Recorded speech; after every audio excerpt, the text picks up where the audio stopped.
वर्षा गायकवाड यांच्यासह काँग्रेस आंदोलकांना पोलिसांनी आता ताब्यात घेतलेला आहे। ईडी कार्यालयावरती काँग्रेसनं आज मोर्चा काढलेला होता। सेबी आणि अदानी या मुद्द्यावरून काँग्रेस आक्रमक झालेली आहे आणि काँग्रेसचे कार्यकर्ते आई बाबा होण्याचे स्वप्न अजून पूर्ण झाले नाहीत का? आई बाबा होण्याचे तुमचे स्वप्न पूर्ण करा अपोलो फर्टिलिटीद्वारे। मोफत सल्ल्यांसाठी कॉल करा 9953 959370। आज वर्षा गायकवाड यांच्या नेतृत्वाखाली ईडीच्या कार्यालयाच्या बाहेर जमले आणि ते आक्रमक झाले होते। बॅरिकेडिंग ओलांडण्याचा त्यांनी प्रयत्न केला।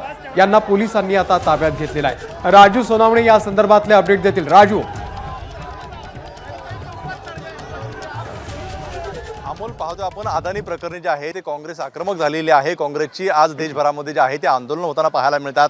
मुंबईत सुद्धा मुंबई काँग्रेसच्या नेतृत्वाखाली जे आहे ते आंदोलन झालेलं होतं आणि पाहतोय आपण ईडी कार्यालयाच्या आधीच जे आहे ते पोलिसांनी संपूर्णपणे त्या ठिकाणी बॅरिकेडिंग केलेलं होतं। काही कार्यकर्ते जे आहे ते या बॅरिकेडिंगच्या वर्तुळाला आपल्याला पाहायला मिळत होते। त्यावेळी पोलिसांनी अनेक कार्यकर्त्यांना ताब्यात घेतलेलं आहे आणि खासदार वर्षा गायकवाड, सचिन सावंत यांना सुद्धा ताब्यात घेतलेलं आहे आणि आता मरीन आपल्याला पाहायला मिळतं आझाद मैदान पोलीस ठाण्यामध्ये घेऊन गेलेले आहे। खरं तर अदानी यांच्या संदर्भात जो काही रिपोर्ट आलेला आहे या रिपोर्टची जी आहे ती चौकशी व्हावी, त्याचप्रमाणे अदानी यांची ईडीकडून चौकशी व्हावी यासाठी मुंबई काँग्रेसने जे आहे ते आज आंदोलन आखलेलं होतं आणि हे आंदोलन जे आहे ते अडवल्यानंतर काँग्रेसचे कार्यकर्ते जे आहे ते आक्रमक झालेले होते। पोलिसांनी कार्यकर्त्यांना ताब्यात घेतल्यानंतर वर्षा गायकवाड, सचिन सावंत आणि इतर नेत्यांनी जे आहे ते धरणे आंदोलनाला सुरुवात केलेली होती आणि जवळपास 1 तास जे आहे ते हे आंदोलन सुरू होतं आणि त्यानंतर वर्षा गायकवाड यांना सुद्धा ताब्यात घेतलेला आहे। हा ईडीला जाणारा रस्ता आहे आणि हा रस्ता सुद्धा वाहतुकीसाठी पूर्णपणे बंद ठेवण्यात आलेला आहे। खरं तर गेल्या अनेक दिवसांपासून पाहतोय आपण का विविध मुद्द्यावरती काँग्रेस जे आहे ते आक्रमक होताना पाहायला मिळते।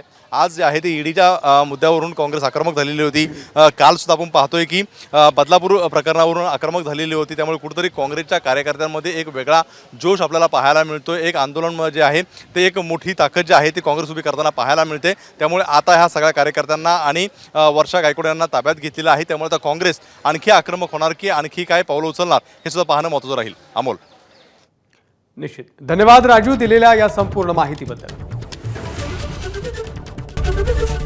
एबीपी माझा, उघडा डोळे बघा नीट।